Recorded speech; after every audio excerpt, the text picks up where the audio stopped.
Hello, my dear students. Welcome back to my channel Scholarly Minds and I hope that you all are doing great और आपके exam की जो preparation है specially MEG 2 exam की preparation वो काफ़ी अच्छी चल रही होगी. One more thing guys, I just want to thank you all कि आपने मेरे MEG के वीडियोस पे इतना सारा लव शो किया. नाउ आगे हम और भी वीडियोस आपके लिए लेकर आते रहेंगे, तो हमारे चैनल को सब्सक्राइब करना बिल्कुल मत भूलना. वन मोर इम्पॉर्टेंट थिंग दोस्तों कि डिस्क्रिप्शन में आपको मेरा व्हाट्सएप चैनल मिल जाएगा. तो अगर आपने अभी तक उस चैनल को ज्वाइन नहीं किया है, मेरे व्हाट्सएप चैनल को, तो आप उसको ज़रूर ज्वाइन कर लो. बिकॉज जब भी मैं कोई न्यू वीडियो लेकर आऊँगी या फिर हम MEG 2 के लाइव क्लासेस जब अभी करेंगे एग्ज़ाम से पहले, तो उसके लिंक आपको मेरे व्हाट्सएप चैनल पे मिल जाएंगे. ओके. एंड अगर आपने MEG 02 का जो गैस पेपर है अभी तक कहीं से भी परचेज़ नहीं किया है, तो आप MEG 2 का गैस पेपर हमारे व्हाट्सएप नंबर से परचेज़ कर सकते हैं.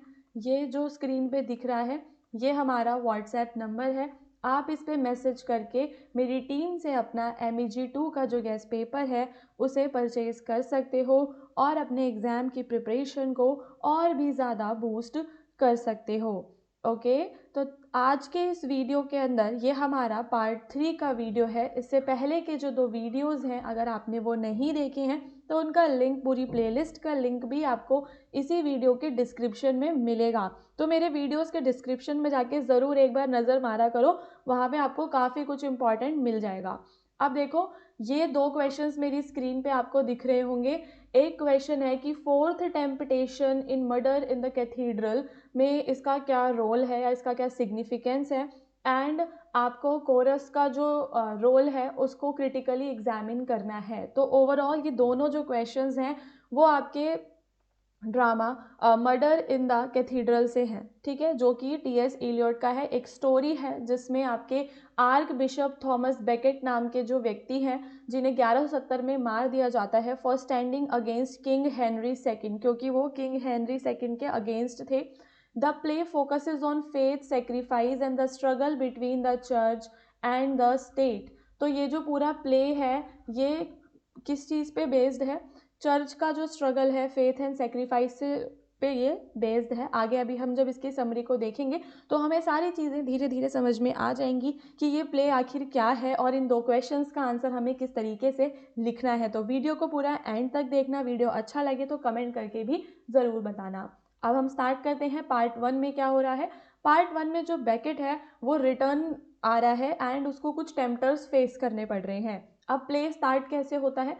The play opens with the chorus of Canterbury women who are worried. They feel something bad is going to happen because Thomas Becket, their archbishop, is returning after 7 years in exile.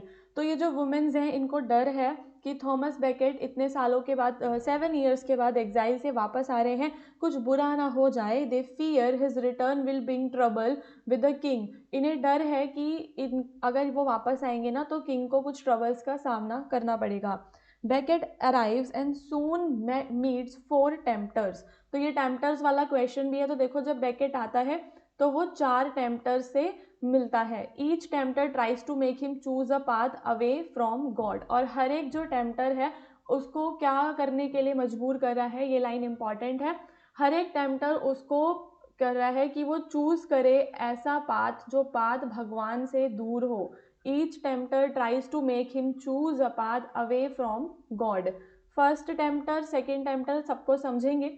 First tempter है एक offer कर रहा है उसको comfortable और एक easy life. Second उसको political power दे रहा है और ऐसा इन्फ्लुएंस जैसा उसके पास पास्ट में था. थर्ड टेम्पटर उसको रिबेलियन सजेस्ट कर रहा है कि वो एक रिबेलियन क्रिएट करे, किंग फाइट करे किंग से, to fight the king. Okay. Fourth tempter tempts him with pride, telling him that he could become a great martyr and be praised. और चौथा टेम्पटर उससे कह रहा है कि वो एक बहुत बड़ा मार्टर बन सकता है और उसकी बहुत ज़्यादा प्रशंसा होगी.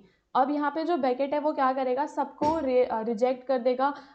स्पेशली लास्ट वन को तो वो रिजेक्ट ही कर देगा बिकॉज उसको रियलाइज़ हो गया है कि ट्रू जो जो ट्रू आपका मार्टरडम होता है वो is not for personal glory but only for God.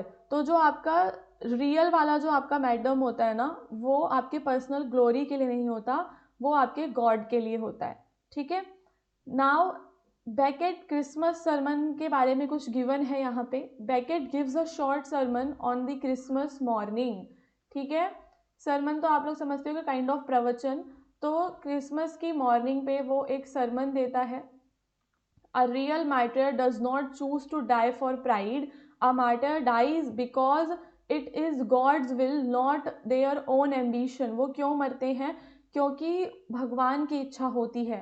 True sacrifice is a form of complete obedience to God. तो ये कुछ चीज़ें हैं जो वो एक्सप्लेन कर रहा है एंड वो ऑडियंस को प्रिपेयर कर रहा है about what will happen next. Okay, now part 2 में अब मर्डर होता है, बिकॉज हमारा जो प्ले है वो पूरा मर्डर इन द कैथीड्रल ही है, तो मर्डर तो होना स्वाभाविक ही है। Now 4 knights arrive from King Henry second, they accuse Becket of being. 4 knight आ रहे हैं, 4 नाइट्स आ रहे हैं और वो बेकेट को कह रहे हैं कि you are disobedient, disloyal and dangerous to the king and the kingdom. तो यहाँ पे उसके ऊपर ये 3 एक्यूजेशंस वो लगाते हैं। The priest want to hide Becket inside the cathedral, but Becket refuses. He says a priest should not run away from danger. He orders the cathedral door to open. The 4 knights enter and murder Thomas Becket at the altar. अब यहाँ पे उल्टा Thomas Beckett का murder हो जाता है। His peaceful acceptance shows that he has chosen God path, not worldly power. तो conclusion क्या मिल रहा है हमें? So after killing Becket the knight speak directly to the audience. They try to justify their crime by saying कि वो country को protect कर रहे थे, जो बेकेट है वो किंग को चैलेंज कर रहा था, their actions were reasonable and necessary. तो यहाँ पे हम क्या देख रहे हैं कि वो अपने आप को सही ठहराने की कोशिश कर रहे हैं। The chorus of women ends the play with a prayer, they ask God for forgiveness and try to understand the meaning of Becket martyrdom, ठीक है। बेकेट का जो मैडम है उसके लिए वो यहाँ पे उसको समझाने की कोशिश करें, भगवान से फॉरगिव मांग रहे हैं। They realises that his death bring spiritual change and new hope. तो यहाँ पे जो पूरा प्ले है आपको क्या दिखा रहा है कि the conflict between religious duty and political power और रिलीजियस ड्यूटी के बीच में जो कॉन्फ्लिक्ट है, और जो आपका जो ट्रू मैडम होता है वो हम्बल से आप मतलब हम्बल रहते हो तो आता है, आप अगर अपने आप को प्राउड फील करते हो तो आप एक ट्रू मार्टियर नहीं कहलाओगे। How Becket that becomes a symbol of faith, courage and sacrifice. और कैसे प्ले के अंदर लास्ट में जो बेकेट की डेथ है वो फेथ और सेक्रीफाइस का सिंबल बन जाती है। Okay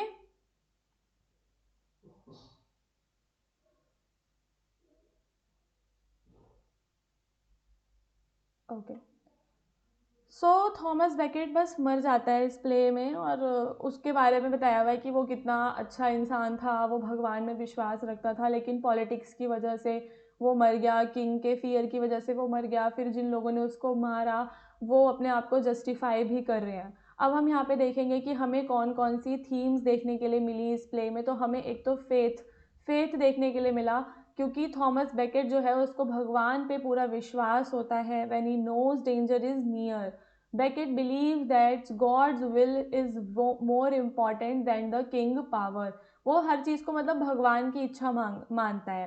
He returns to England because he feels called by God, not because he wants fame or comfort. तो उसको लगता है कि ईश्वर ने उसको बुलाया है। He refuses to run away. अब वो नाइट से नहीं भागता क्योंकि उसे भगवान के प्लान पे विश्वास है। Faith gives him strength to remain calm in the face of death. तो Beckett says that Christian must accept God will even if it leads to suffering. तो यहाँ पे जो बेकेट है उसने यहाँ पे लोग क्रिश्चियंस को क्या मैसेज देने की कोशिश की है कि भले ही आपको कितनी भी सफरिंग्स मिले, आपको भगवान की जो इच्छा होती है ना, you need to accept it. This show spiritual faith. फिर हम यहाँ पे देखते हैं कि जो मैडम का थीम है वो क्या है। तो इसका मतलब क्या होता है? डाइंग फॉर रिलीजियस और मॉरल बिलीफ। जब हम अपने धार्मिक और नैतिक मूल्यों के कारण मर जाते हैं तो that is called your martyrdom. The play shows that true martyrdom is not chosen selfishly, it is accepted as part of God plan. आप सेल्फिश होके नहीं कह सकते, आप मतलब सेल्फिश होके आप चूज नहीं कर सकते हो इसको। जब भगवान चाहेंगे तभी आपको मतलब तभी आप मरोगे अपने देश के लिए, अपने मॉरल बिलीव्स के लिए। अब यहाँ पे की पॉइंट्स क्या क्या आ रहे हैं निकल के. At first Becket fears he might want martyrdom for pride. After rejecting the four temptation he understand that a martyr does not choose death for glory but accepts it humbly. तो जब वो चौथी टेम्पटेशन को reject कर देता है तो उसको क्या ये चीज़ समझ में आती है. His Christmas sermon explains that martyrdom is gift from God, not a personal achievement. कि जब भी आप ये शहीद होते हो ना तो आपकी ये पर्सनल अचीवमेंट नहीं होती है, it is a gift of God. So when the knight come to kill him, तब भी वो फर्म रहता है, भगवान की इच्छा पे विश्वास करता है. And he did not die as a hero but as a servant of God, making his martyrdom pure and meaningful. यहाँ पे टेम्पटेशन का क्या थीम है, तो टेम्पटेशन सेंट्रल है पार्ट 1 में. जो 4 टेम्पटर्स आते हैं, पहला था कंफर्ट वाला जो हमने स्टार्टिंग में ही पढ़ लिया था कि चारों टेम्पटेशंस हमने पढ़ी थी, ये क्यों इंपॉर्टेंट है. तो फर्स्ट 3 टेम्पटेशंस क्या है, वर्ल्डली है यानी कि सांसारिक है, संसार से जुड़ी हुई है. चौथी स्पिरिचुअल है और मोस्ट डेंजरस है क्योंकि वो उसके ईगो को हर्ट कर रही होती है. But rejecting all the temptation Beckets become spiritually strong. This prepares him for his final sacrifice. और यहाँ पे ही उसका फाइनल सेक्रीफाइस हो जाता है कि वो प्राइड एंड एम्बिशन के साथ मरता है. चर्च और स्टेट के बीच का थीम है, तो this theme is the heart of the conflict in the play. It shows struggle between the church and the state.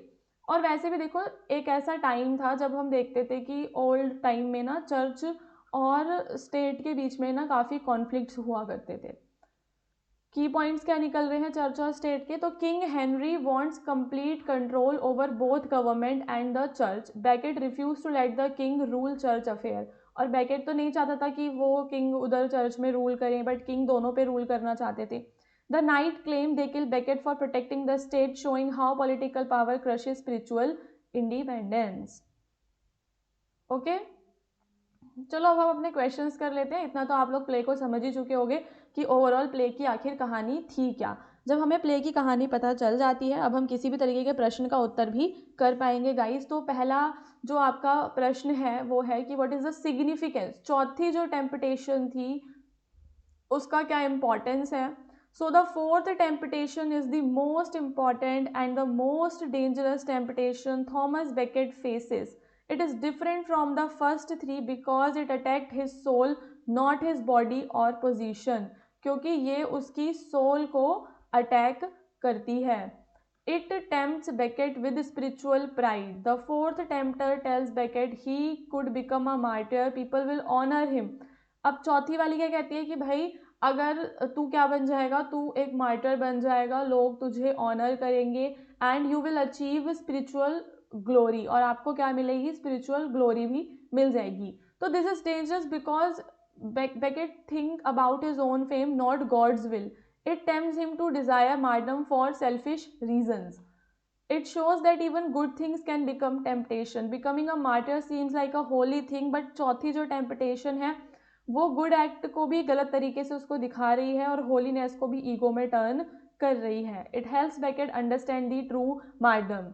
तो ट्रू जो एक होता है ना, अपने देश के लिए अपने रूल्स के लिए मरना, वो यहाँ पे उसको समझ में आ जाता है कि जो एक सच्चा आपका मार्टियर होगा ना वो चूज करेगा, मतलब पर्सनल ग्लोरी के लिए वो कभी भी नहीं मरेगा, वो मरेगा केवल भगवान की इच्छा से.